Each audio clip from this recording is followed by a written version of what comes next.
Muy buenas noches, mi nombre es la doctora Sandra Reynoso.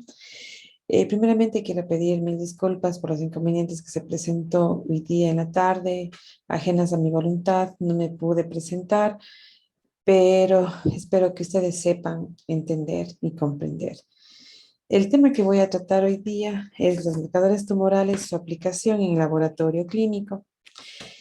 Primeramente comencemos con una frase que es dicho por Albert Einstein, que dice: una persona que nunca cometió un error, nunca intentó algo nuevo. Vamos a recordar, vamos a recordar, vamos a recordar qué es un marcador tumoral, la definición de un marcador tumoral.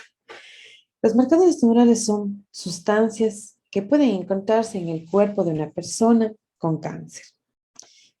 Un marcador clásico es una proteína que puede estar presente en la sangre en una cantidad mayor a la normal ante la existencia de un cierto tipo de cáncer, o puede también ser secretado por otros tejidos ante la respuesta a la infección o problemas o enfermedades que no son cancerígenas.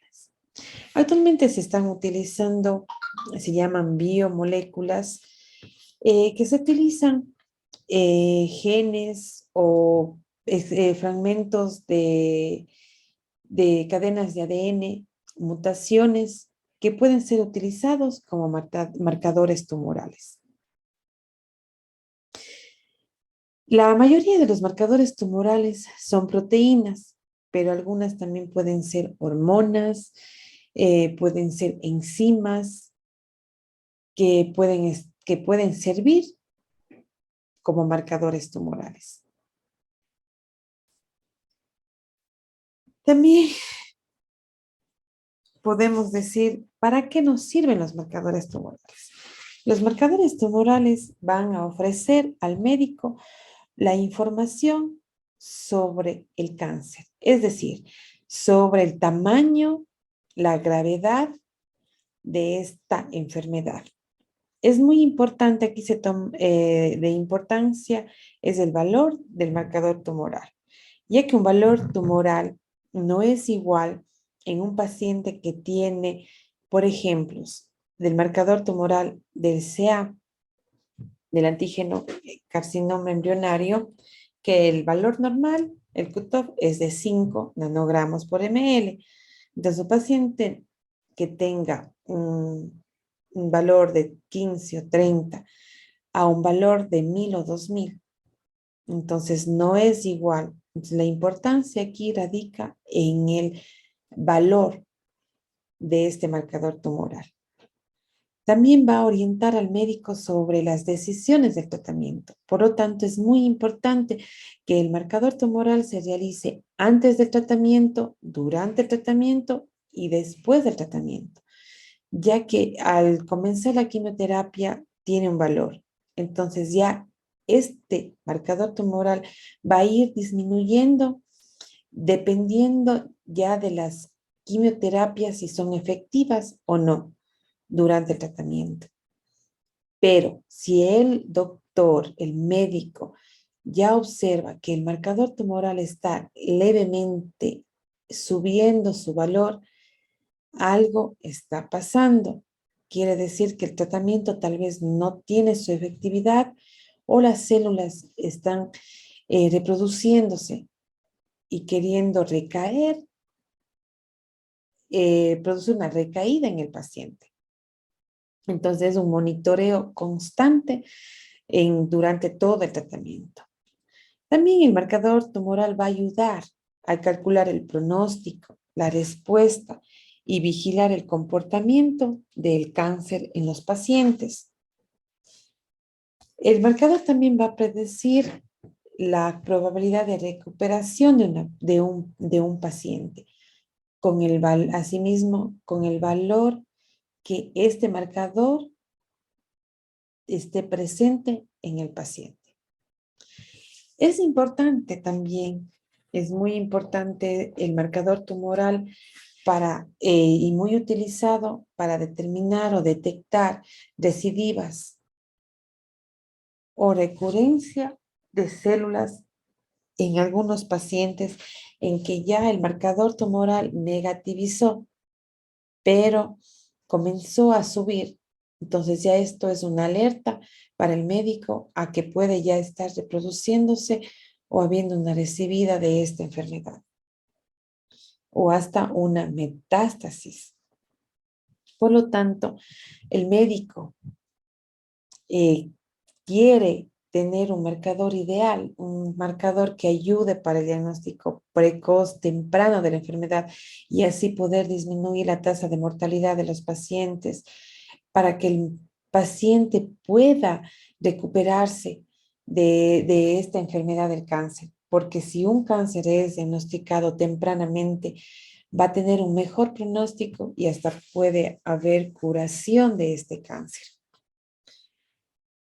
Pero lamentablemente no tenemos un marcador tumoral, no hay un marcador que cumpla con todos los requisitos y que sea 100% sensible y 100% específico para cada uno de los órganos y para cada uno de los cánceres.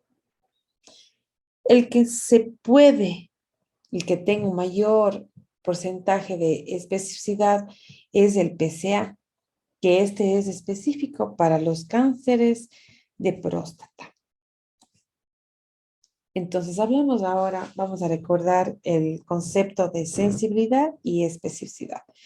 La sensibilidad, ¿qué nos dice? Que es la capacidad de la prueba para detectar la enfermedad en sujetos enfermos.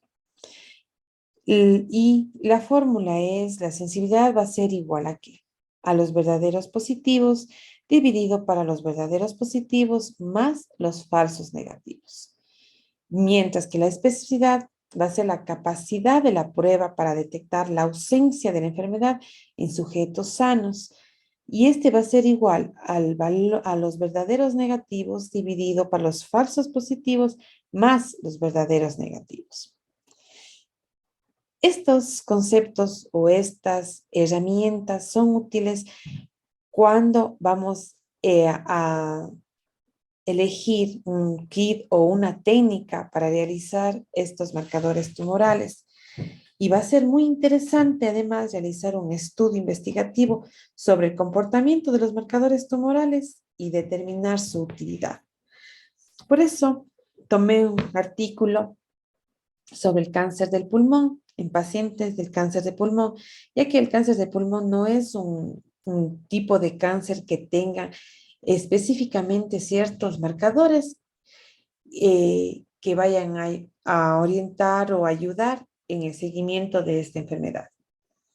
En el Hospital Universitario de San Carlos de Madrid se realizó un estudio utilizando 3 tipos de marcadores: el CA, el SCC y el CA125, utilizando 3 tipos de poblaciones: la población de pacientes que ya tienen la enfermedad, un cáncer de pulmón con una intervención quirúrgica, pacientes sanos y pacientes que tienen una infección pulmonares benignas, teniendo en cuenta que los cutoffs de cada uno de los marcadores, del CA de 5 nanogramos por ml, del SCC 1.5 unidades por ml y del CA 125 sería 15 unidades por ml. Lo que se determinó fue que la sensibilidad del CA fue de un 39% con una especificidad del 98% frente a controles sanos y el 83% con patología benigna. Para el marcador SCC, mientras se obtuvo una sensibilidad del 51%, una especificidad del 100% y un 93% con respecto a patologías benignas. El C125 se obtuvo un 31%, un 100% y un 94% respectivamente. Entonces se concluye que la asociación de estos tres marcadores va a aumentar la sensibilidad y la especificidad. La sensibilidad al 85% y su especificidad al 98%. Por lo tanto, estos marcadores tumorales aportan una información, una ayuda complementaria para el inicio del tratamiento de los pacientes con cáncer de pulmón. Vamos a la clasificación de los marcadores tumorales. Como ya dijimos, los marcadores tumorales pueden ser sustancias como proteínas, enzimas, antígenos de superficie celular, los fragmentos de ácidos nucleicos, mutaciones de los genes, un péptido, un antígeno asociado a tumores, una proteína específica, que estos son muy utilizados actualmente como marcadores tumorales que van a ayudar para el diagnóstico de la enfermedad. En este gráfico podemos ver, observar los diferentes tipos de marcadores tumorales que se pueden utilizar en cada uno de los cánceres de los diferentes órganos. Así tenemos que en el cáncer del pulmón se puede utilizar, como ya vimos, el CA, el SCC, la NCE, que es la enolasa neuronal específica, el CA125, en el hígado la alfa-fetoproteína, en el páncreas se puede utilizar también el CA199, en el cáncer de colon recto se puede utilizar el CA, en el cáncer de testículo se utiliza la alfa-fetoproteína, la HCG, en la próstata el PCA. Aquí en el estómago también se puede utilizar la CA, el CA724, en mama el CA15.3, el ER2-NEW, en el ovario se puede utilizar el CA125, el CA19-9, el alfa-feto, el HCG. Aquí podemos observar que hay marcadores tumorales que van a servir para los diferentes tipos de cáncer en los órganos, como es en el CA, que puede ser utilizado para el pulmón, puede ser utilizado para el mama, puede ser utilizado para el estómago, para el páncreas. Entonces, recalcamos que no hay un marcador específico para cierto tipo de cáncer, pero sí van a aportar una ayuda importante en el pronóstico, seguimiento y en el tratamiento de los pacientes. Aquí tenemos una clasificación de los marcadores tumorales dependiendo de la sensibilidad y de la especificidad de estos marcadores. Tenemos los marcadores tumorales de muy elevada especificidad y sensibilidad. Dentro de estos tenemos a la HCG, a la beta-HCG y la calcitonina. Luego tenemos a marcadores tumorales de sensibilidad y especificidad variable.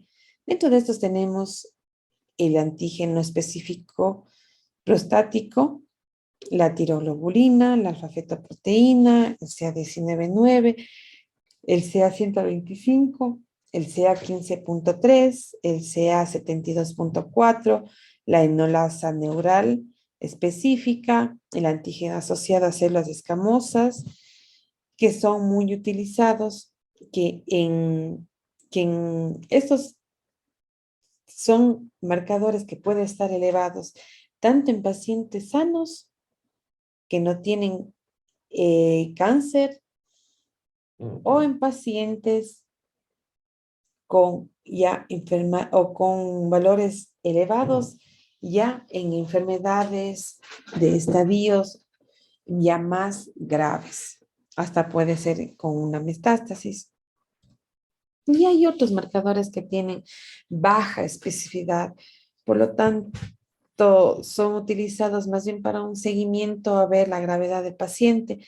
Entonces tenemos la LDH, el antígeno polipéptido tisular, algunas enzimas glucolíticas, la fosfatasa ácida, fosfatasa alcalina, que también pueden ayudar para el seguimiento del paciente. ¿Cuáles son las limitaciones que tenemos al realizar las pruebas de los marcadores tumorales. Que el nivel de los marcadores tumorales podría no aumentar hasta que el cáncer no esté ya avanzado, es decir, que no va a ser utilizado para el diagnóstico temprano de la enfermedad. También hay marcadores que pueden elevarse en algunas afecciones o enfermedades benignas. Hay algunos tipos de cánceres o de tumores que no producen marcadores tumorales. Por lo tanto, no se pueden utilizar ni monitorizar la enfermedad mediante los marcadores tumorales. Algunos marcadores tumorales pueden estar elevados en algunos pacientes. Por ejemplo, en algunos pacientes que padecen alteraciones hepáticas o alteraciones renales, en que pueden los marcadores estar ligeramente elevados y no tener cáncer. Los niveles de marcadores tumorales pueden variar con el tiempo, es decir, que no se van a tener valores uniformes durante todo el seguimiento y control del paciente, ya que ciertos factores fisiológicos del paciente pueden alterar en los valores de los marcadores tumorales. Vamos a comenzar tratando sobre el cáncer de próstata. Aquí en la imagen podemos observar una próstata normal, ya una próstata con cáncer con un adenocarcinoma. Aquí, ¿cuál es la incidencia de cáncer de próstata? Tenemos que por parte mundial es de 6 de cada 10 hombres mayores de 50 años padecen de cáncer de próstata. En el Ecuador, 49 de cada 100,000 y en Cuenca tenemos de 40 de cada 100,000. Vamos para el diagnóstico de laboratorio. Aquí vamos a tener unas pruebas de screening, las pruebas Gold Standard y las pruebas de inmunistoquímica. ¿Cuáles son las pruebas de screening que se realizan en los pacientes que son mayores ya a de 20 años? Las pruebas de screening tenemos del tracto rectal y las pruebas de marcadores tumorales séricos, el PSA total, PSA libre. Y mediante estos valores podemos obtener el índice del PSA. Que el índice PSA es igual a ¿qué? Al PSA libre dividido por el PSA total. Aquí por la experiencia en la institución, se ha observado que hay pacientes que tienen un PSA elevado a más de 50, 60 y un índice de PSA entre 20, 22. Entonces, estos pacientes son tratados con antibióticos porque puede tratarse de una prostatitis leve, en que con el tratamiento disminuye el valor del PSA total. Mientras hay pacientes que tienen un PSA elevado y un índice de PSA entre 18 a 20, y se hace un seguimiento, se repite este examen después de 3 a 6 meses y sigue el mismo valor del índice menor a 20, estos pacientes ya son candidatos para realizarse la biopsia, porque el valor del índice está disminuyendo y puede producirse un adenocarcinoma de próstata. Mientras que en los pacientes que tienen un PSA a veces ligeramente elevado, no ya un valor exagerado, y un índice menor a 10, estos pacientes, en la mayoría de estos casos, ya se trata de un cáncer de próstata. Por lo tanto, es muy importante que el médico maneje mucho este índice de PSA, porque es el que le va a orientar y alertar al médico sobre el comportamiento de estos marcadores en los diferentes pacientes. Entonces, la prueba gold estándar es la biopsia, que son la toma de 6 fragmentos del lado izquierdo y del lado derecho de la próstata. Aquí se realiza la tinción de hematoxilina e eosina, el médico patólogo observa las características de la célula y si algo sospecha, va a comprobar con las pruebas de inmunohistoquímica, que esta es muy utilizada para asimismo determinar los marcadores tumorales, los antígenos, los anticuerpos, y con esta inmunohistoquímica es la que va a ayudar a dar el nombre, el apellido de los tumores, del cáncer. Y también es la que va a ayudar a ver el tratamiento adecuado para cada uno de los cánceres. Entonces, es muy importante también esta inmunohistoquímica de que se debe realizar. Las pruebas de inmunohistoquímica que se realizan es la citoqueratina 903 y la racemasa. La citoqueratina 903 es negativa y la racemasa positiva ya es un adenocarcinoma de próstata. ¿Por qué? Porque ya la pérdida del estrato basal de la pared de la próstata se ha perdido.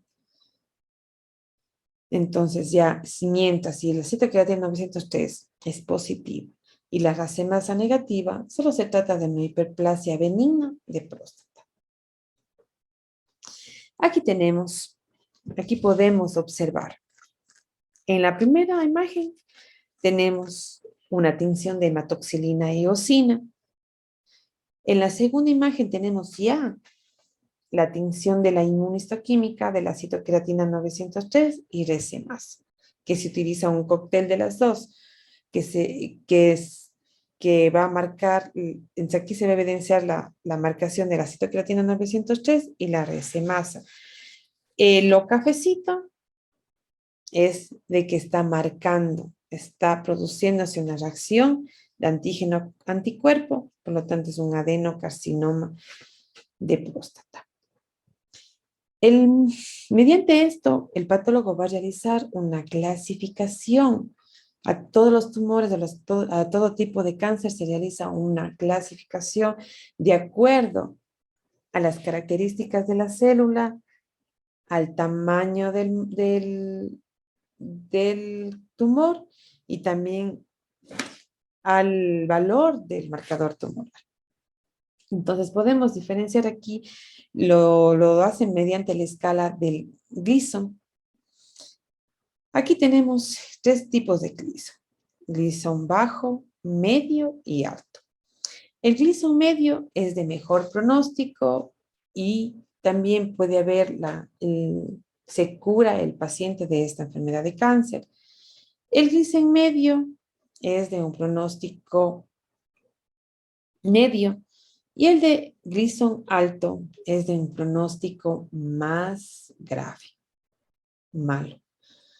Entonces tenemos en el Gleason bajo, que puede estar de 1 hasta 6.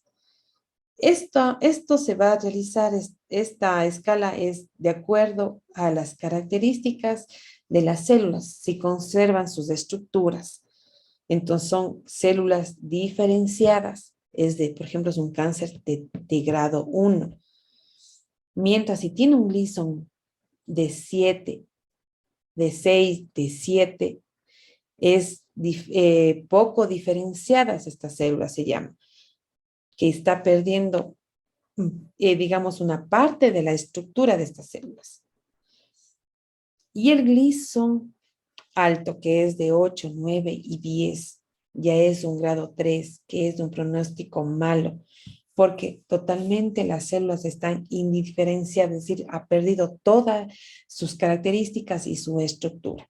Entonces, más agresivo este cáncer. Y mediante esto, el médico ya se orienta a cuál es el pronóstico, cuál va a ser la recuperación del paciente y tal vez cuál va a ser el tratamiento del paciente. ¿Cuál es la utilidad de estos marcadores tumorales? Como dijimos, para el diagnóstico precoz, si va a ayudar este marcador tumoral. El seguimiento del paciente durante toda la enfermedad y también durante todo el tratamiento. Y también va a ayudar para el diagnóstico de recidivas, porque si al paciente se le hace una prostatectomía radical, el PSA va a estar negativizado. Y si hay una recidiva, va a comenzar a elevarse este marcador tumoral, el PSA total.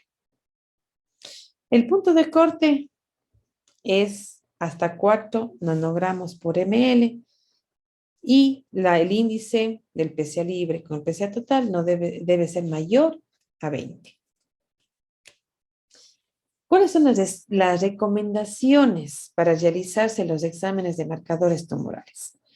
Primeramente, no haberse realizado el tacto rectal, no haber consumido tampoco alcohol o alimentos picantes y no haber realizado esfuerzos, ejercicios antes de realizarse la prueba.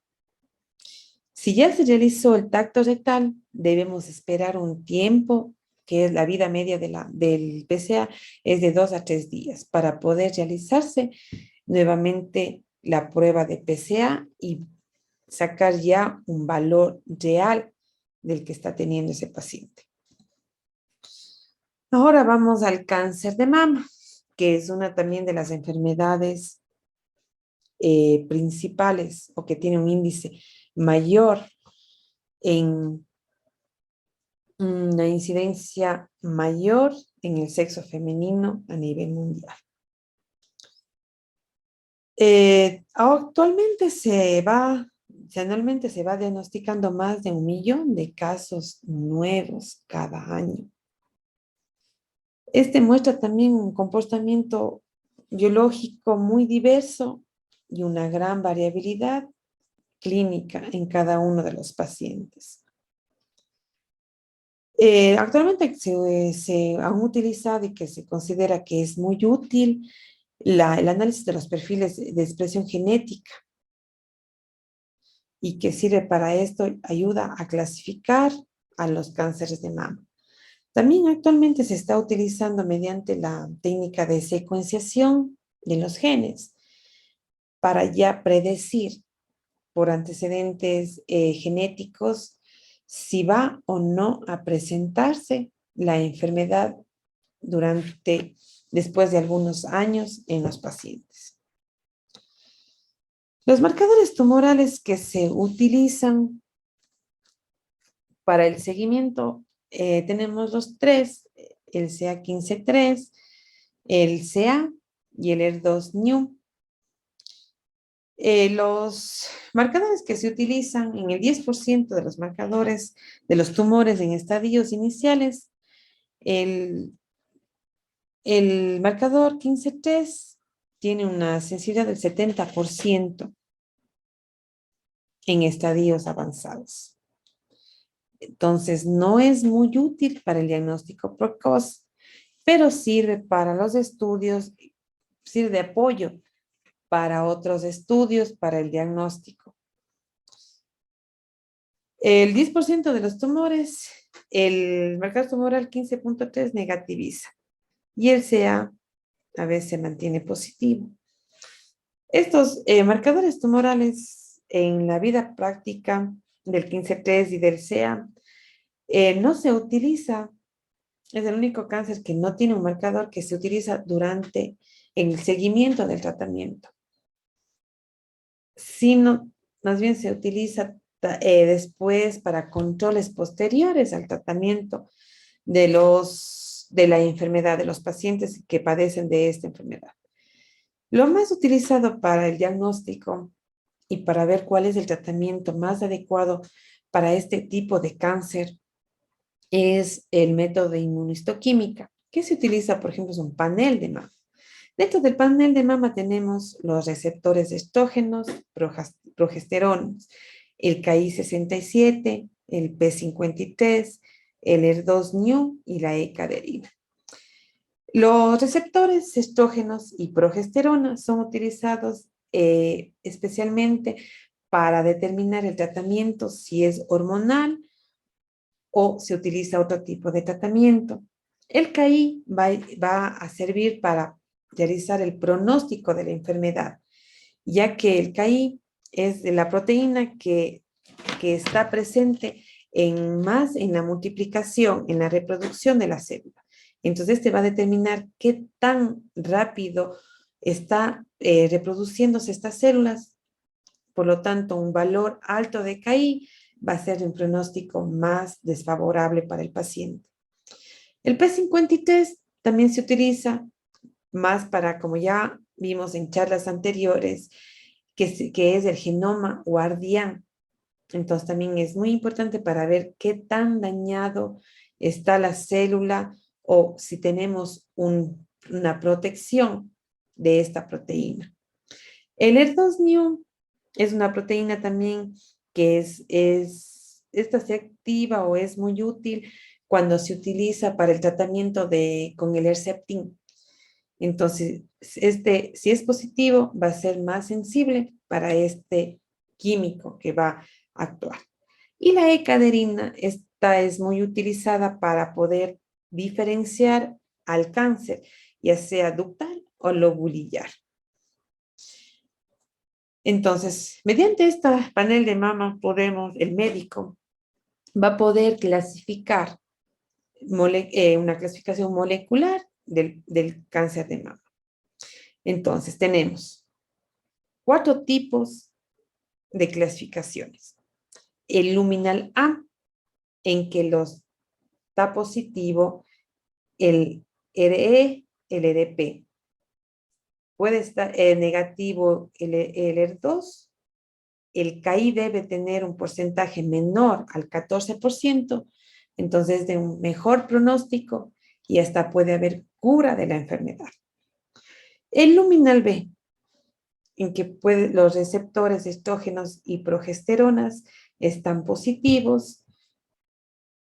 Puede estar el ER2 negativo o tener una baja expresión. Puede estar elevada el KI hasta más del 14% y hasta un 20%, pero igual sigue teniendo un pronóstico bueno. Tenemos cuando el ER2 es positivo. Aquí tenemos el RE y el RP están negativos.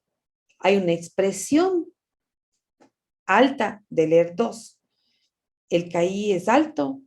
Este ya es un pronóstico malo. ¿Por qué? Porque ya no tenemos un tratamiento hormonal. Están negativos. No hay susceptibilidad a este tratamiento hormonal. Solo tenemos una respuesta o una sensibilidad al Herceptin. El KI es alto, es decir, que las células se están multiplicando, reproduciéndose más rápidamente. Entonces ya tenemos un pronóstico malo. Y el triple negativo, este ya es de un pronóstico pésimo, ya que no tenemos mucho herramientas para el tratamiento del paciente, porque tenemos el RE y el RP negativo, el ER2 negativo, el índice del KI es alto, entonces este es de un pronóstico muy malo. Entonces, como les estaba diciendo, el RE y el RP son proteínas que están localizadas principalmente en el núcleo. El KI, como les dije, va a medir la proliferación de la célula del tumor. El ER2 codifica una proteína que se localiza en la membrana de las células y la que va a ayudar para que se pueda captar al Herceptin y pueda destruir estas células. Y la ercadirina es el gen utilizado para diferenciar entre el cáncer lobulillar y ductal. ¿Cuál es la utilidad de los marcadores tumorales? Como les dije, sirve el CA y el 15-3 puede orientar o apoyar para saber el pronóstico de la enfermedad. Detección tal vez precoz de una recidiva, que ya pueden presentarse estos marcadores pueden presentar una elevación ya después de 18 meses de haber recibido el tratamiento y ya pueden producir una pequeña elevación. Los puntos de corte es del CA15-3, 30 unidades por ml. Del CA 2.5 nanogramos por ml. Entonces, el 15-3 puede estar elevado hasta 30 o 90 días después del tratamiento. Así es que se debe esperar más o menos más de este tiempo, de 2 a 3 meses, para poder determinar, perdón. Entonces, es muy importante realizar estos marcadores antes del tratamiento, durante el tratamiento y después del tratamiento. Luego tenemos ahora, vamos a hablar sobre el cáncer de testículo, que también es uno de los cánceres más comunes o que tienen mayor incidencia en los jóvenes.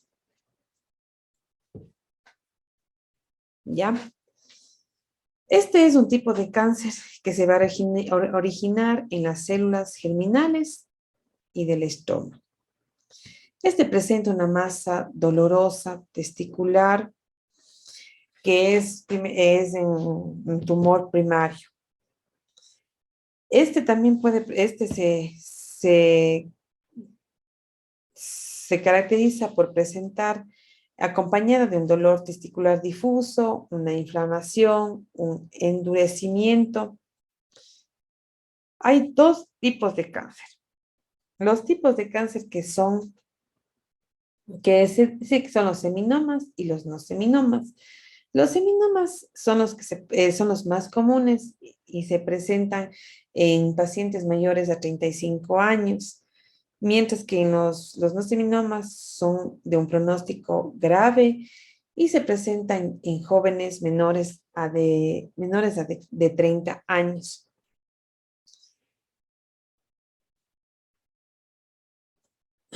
¿Cuáles son los marcadores tumorales que son utilizados para realizar el pronóstico, el seguimiento de estas enfermedades? Que es el alfa-feto y la HCG.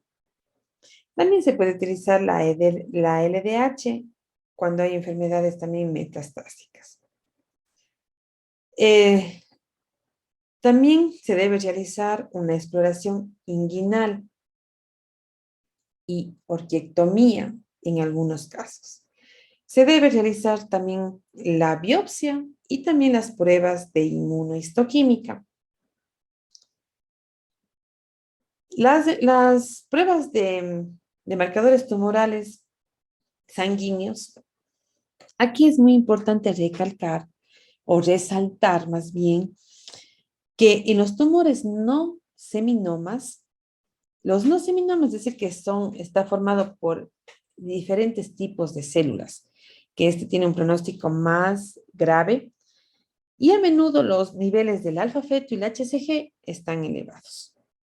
Mientras que en los seminomas, que es más bien ya de células específicas que son germinales, que este tiene un mejor pronóstico, aquí se elevan los niveles de HCG, pero no se elevan los niveles de alfa-fetoproteína. Entonces también aquí es muy importante tomar en cuenta y ayuda al médico para poder diferenciar en qué tipo de tumores está. ¿Cuáles son las pruebas de inmunohistoquímica que se realizan? El alfa-feto, la HCG, la SAL4, CD30 y CD117. Estas pruebas de inmunohistoquímica va a depender del médico patólogo de qué está encontrando o de qué tipo de cáncer él está dudando o que está queriendo ya diagnosticar y verificar qué tipo de cáncer es. Entonces aquí tenemos los marcadores tumorales en los diferentes tipos de tumores. Tenemos en los teratomas o cáncer embrionario. Aquí el alfa-feto y el HCG son positivas. En el seminoma endodérmico tenemos la alfa-fetoproteína positiva y la HCG negativa. En los coriocarcinomas tenemos la alfa-fetonegativa y la HCG positivas. Y en el 20% de los seminomas tenemos la alfa-fetoproteína y la HCG negativa. ¿Cuál es la utilidad de estos marcadores tumorales? La dosificación de los marcadores tumorales va a ayudar a detectar la recidiva tumoral mucho antes de que se presenten los parámetros o los signos clínicos. La dosificación de estos marcadores, como en todos los cánceres, es muy importante antes del tratamiento, durante el tratamiento y también en el seguimiento evolutivo de la enfermedad y en los controles posteriores al tratamiento. Los valores normales del alfa-feto debe ser menor a 10 nanogramos por ml. Y la HCG debe ser negativa, pero en las mujeres debe ser menor a 5 miliunidades internacionales por ml. Ahora vamos a hablar sobre el cáncer de ovario, que también es uno de los cánceres con una mayor incidencia en las mujeres. Aquí tenemos que es el noveno tumor en incidencia en mujeres, pero en cuarto la mortalidad, ya que más del 60% de los casos se diagnostican en estadios avanzados. Estos tumores son más agresivos cuando se presentan en los pacientes después de la menopausia y pueden ser menos agresivos en pacientes jóvenes. La clasificación de los tumores de ovario tenemos tumores estromales, tumores germinales y tumores epiteliales. Los tumores estromales son los que afectan especialmente a las células que son las productoras de las hormonas femeninas. Los tumores germinales, que es el 5%, corresponden al 5% de estos tumores que se derivan especialmente del ovocito en mujeres jóvenes, en que como decimos, igual tenemos seminomas y no seminomas. Tenemos el carcinoma embrionario, el tumor del saco vitelino, los coriocarcinomas y teratomas. Y los tumores epiteliales que constituyen el 90%, estos son diagnosticados en estadios avanzados de mujeres de 45 a 75%. Y ahí tenemos que también tenemos aquí los serosos y los mucinosos. En los serosos, el marcador tumoral que se utiliza es la CA-125. Y en los mucinosos, el que se puede utilizar es la CA-19-9. Para el diagnóstico, ¿cuáles son las pruebas o las herramientas que se van a utilizar para el diagnóstico de esta enfermedad? Primerito tenemos la historia clínica del paciente, que es importante en cada uno de los tumores. Luego tenemos primerito las pruebas de imagen, ecografías transvaginales, las tomografías, y luego vamos a las pruebas de laboratorio, que va a ser el CA-125, y también ahora se está utilizando mucho el valor del HE4, que es la proteína epididimia H4, humana 4. Y también hay un marcador complementario que es la CA. Aquí tenemos el índice ROMO, que es como un coeficiente que va relacionado entre el valor del CA-125 y el valor de la HE4. Entonces, ¿cómo tenemos esto? Aquí tenemos el diagnóstico con el índice ROMO, que dice, ¿qué es el índice ROMO? Es un algoritmo de riesgo de malignidad ovárica.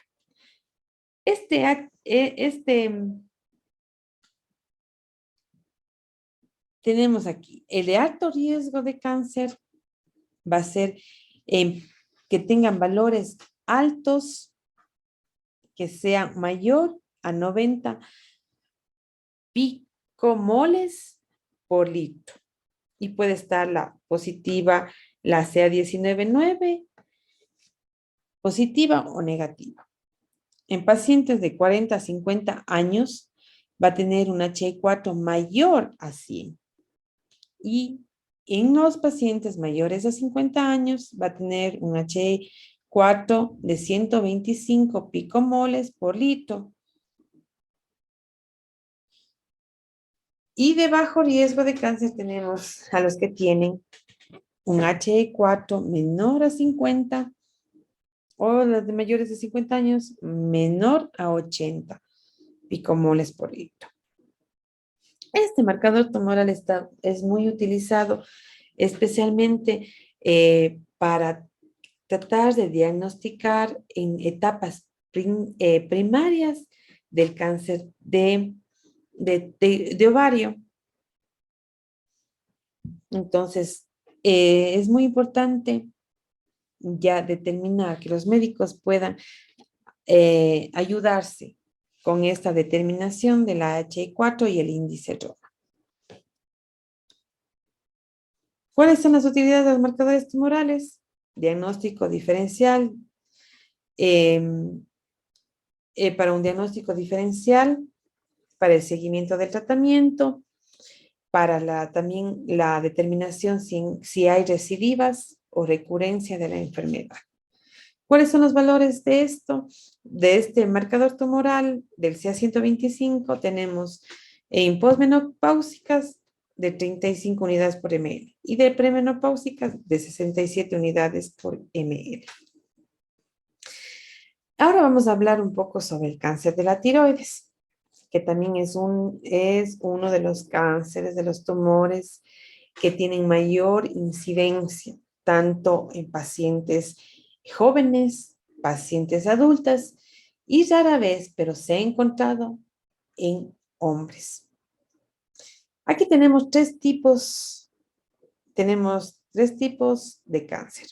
Tenemos un carcinoma medular de tiroides, que constituye el 5% de las enfermedades que se originan en las células foliculares. Puede ser, el 80% corresponde a esporádicos y un 20% que es hereditario. ¿Cuál es el marcador tumoral que puede realizarse? Es la calcitonina, que es específico de este carcinoma medular. Los carcinomas diferenciados de tiroides, que constituyen al 90% de los casos, que estos son papilares, y que pueden también estas invadir a los ganglios, constituye el 80 al 85%. Aquí se presenta un déficit de yodo, puede presentarse una metástasis ósea o también pueden presentarse metástasis pulmonares.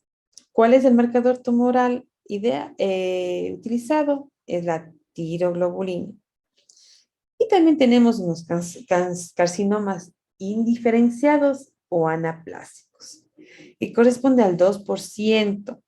Esto es más frecuente en pacientes de edades avanzadas y es de mal pronóstico. ¿Cuáles son las pruebas que se deben realizar para el diagnóstico? Las pruebas de laboratorio, aquí como se hacen las pruebas de screening. La T4, TSH. Si hay alteración de estas hormonas, se pide la antitiroglobulina y la tiroglobulina y la calcitonina, que esos ya son se actúan como marcadores tumorales. Entonces, las pruebas iniciales T4 y TSH. Dependiendo de estas, el médico va a seguir pidiendo las otras pruebas que ya van a ser van a contribuir para el diagnóstico de esta enfermedad. En inmunohistoquímica también se utiliza la tiroglobulina y la calcitonina. La calcitonina es la que va a ayudar a diferenciar si se trata de un carcinoma medular o un carcinoma papilar. Y tenemos la ecografía, que es la punción aspirativa con aguja fina o PAF, en que se hace la citología y el patólogo va a ir viendo el comportamiento de estas células y si encuentra algo sospechoso va a pedir técnicas de inmunistoquímica, pero no es muy utilizada la inmunistoquímica, ya que solo con las características, la parte microscópica y macroscópica de la lesión, el patólogo puede ya realizar un diagnóstico de estos tipos de cánceres. ¿Cuál es el marcador que se utiliza? Como dijimos, la tiroglobulina y también la calcitonina. La tiroglobulina es muy utilizada para durante el tratamiento. El tratamiento que se utiliza en estos tipos de cáncer es la iodoterapia. Y esta tiroglobulina también es muy importante para el seguimiento de la enfermedad, porque si se realiza una tiroidectomía total, el valor de la tiroglobulina se negativiza y si no hay recurrencia o recidiva de esta enfermedad, se va a mantener durante un largo tiempo del seguimiento y controles del paciente. Pero si ya comienza a haber una elevación de esta tiroglobulina, esto ya es una alerta de que tal vez hay células que se están reproduciendo o se está produciendo una metástasis. La calcitonina, como dijimos, es específico del CA medular de tiroides. Esta calcitonina es hipocalcemiante, es decir, que esta va a ayudar a disminuir el calcio en la sangre. Y esta calcitonina se va a elevar especialmente en los cánceres de medulares de tiroides.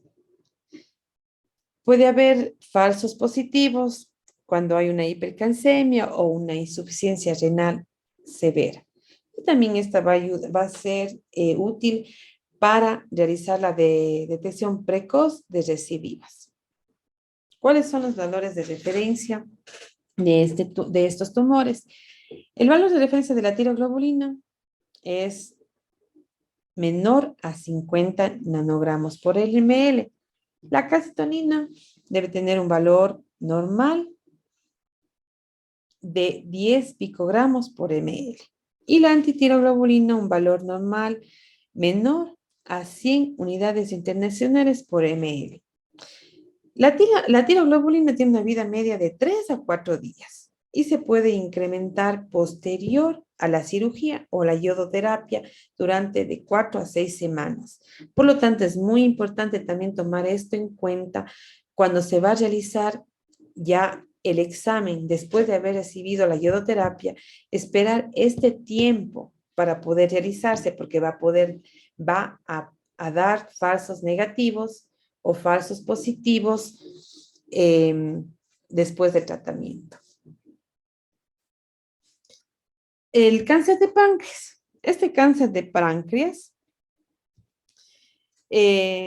rara vez este cáncer es detectado en las etapas iniciales de la enfermedad, cuando puede ser curable. Más bien, en los casos que se ha encontrado en el instituto, este CA19-9 está alterado o tiene valores elevados cuando ya el cáncer está en una etapa casi terminal y presenta recidivas.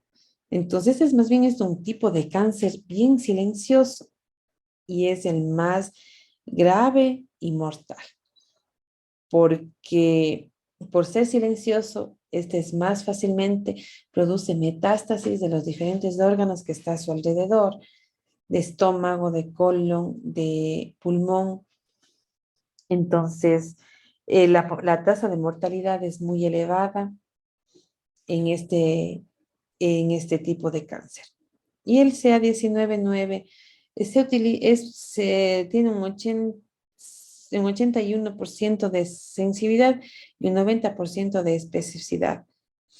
Pero esto también puede presentar también varios falsos positivos, especialmente cuando hay algunas patologías benignas pulmonares, como ya vimos anteriormente, también cuando hay una pancreatitis, una colestasis o quistes ováricos.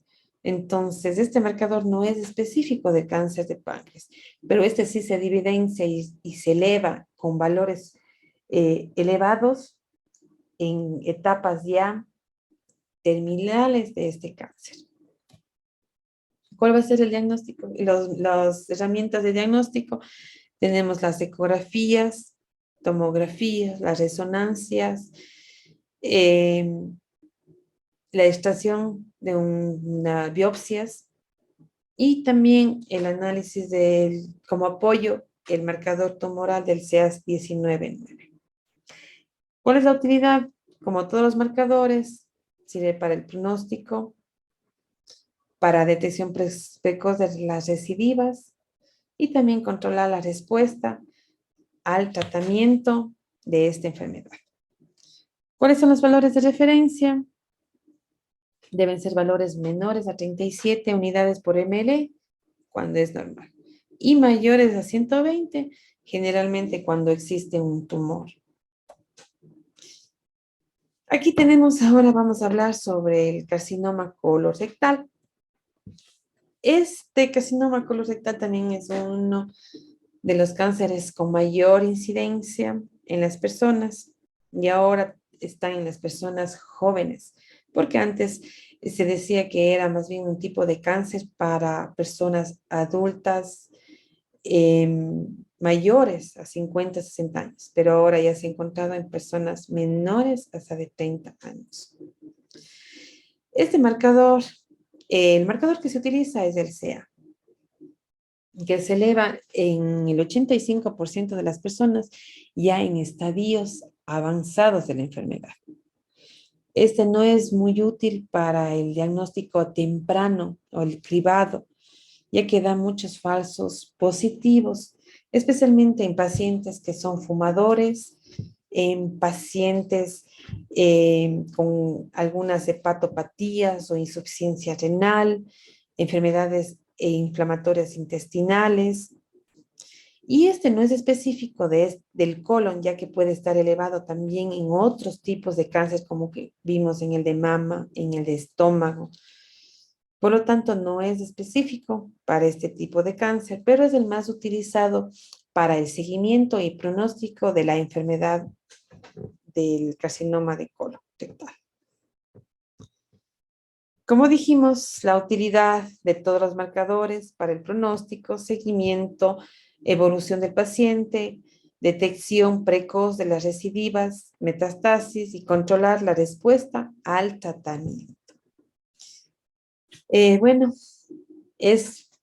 me alargué, bueno, y todavía quedan muchos temas y mucho más de los marcadores y de algunos tipos de cánceres que por el tiempo no se puede abarcar todos los tipos de cánceres, porque son muchos los marcadores tumorales, es un mundo muy grande, porque como les digo, los marcadores tumorales tisulares solo sirven para el seguimiento del paciente, la evolución, el pronóstico, pero ya los marcadores tisulares, que son de los tejidos, con técnicas de inmunohistoquímica, con técnicas moleculares, con secuenciación, estos son los que ya nos va a servir y sirven, están sirviendo ahora para el diagnóstico de estos pacientes, para el tratamiento de estos tipos de enfermedades y que si se puede realizar un diagnóstico precoz, es muy importante para estos pacientes, porque con esto va a disminuirse la tasa de mortalidad, el paciente se va a recuperar, va a tener una calidad de vida y hasta va a curarse de estas enfermedades. Muchas gracias. Espero que en poco les haya servido esta charla, ya que está más orientada en el manejo, en el laboratorio clínico y en los valores que se van obteniendo en el transcurso del seguimiento de estas enfermedades, que son muy catastróficas, muy graves y, y muy delicadas para estos pacientes. Muchas gracias y que tengan una buena tarde.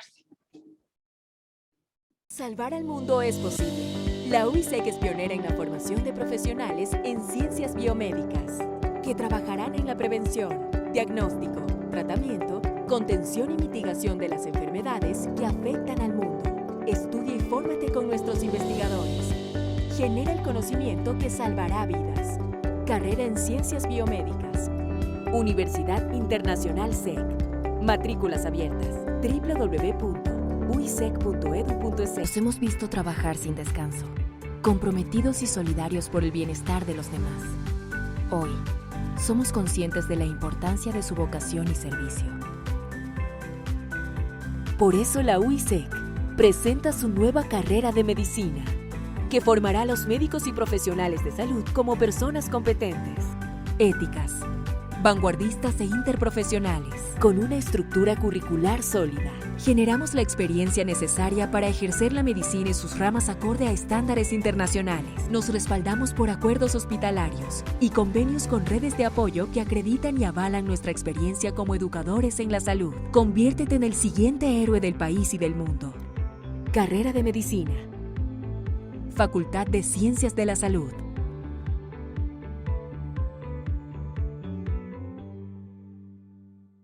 En la UISEC formamos a los profesionales que ayudarán a las personas a sonreír. La carrera de odontología UISEC prepara a odontólogos innovadores y emprendedores que van de la mano con los más altos estándares de calidad internacional.